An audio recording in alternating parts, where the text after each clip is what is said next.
is Arthur Gaeth in Nuremberg, Germany. The American and British prosecutors divided this day in court, Sidney Alderman concluding the case of the aggression against Czechoslovakia this morning with a statement that it was one of the saddest chapters in human history. The German document showed how this Nazi crowd, with Goering, Hess, and von Ribbentrop deeply involved, developed a close working relationship with the Henlein Home Guard.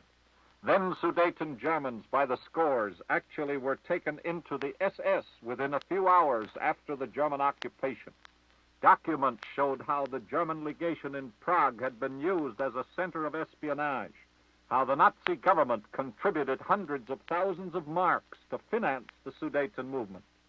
This afternoon, Sir David Maxwell Fyfe began the case of German treaty violations, enumerating and substantiating by document the first 15 of the 69 treaty violations the Germans committed from 1933 to 1941. From where I am speaking now, I can look down into the faces of the 20 Nazis up for trial. Right now, I am attracted by the repulsive physog of Julius Streicher, who seems to have been chewing at K-ration crackers most of the afternoon.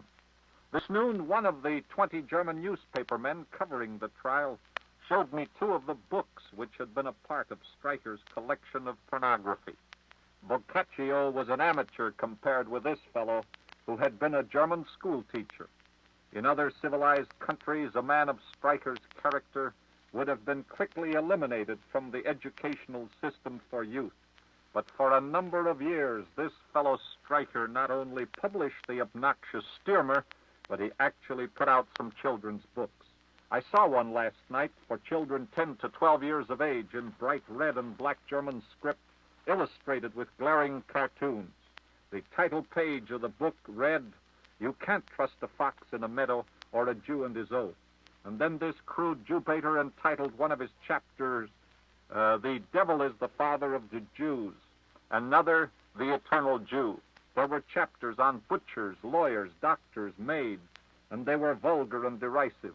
And then there were chapters glorifying Streicher, the Gauleiter of Franconia, and his publication, the Stürmer.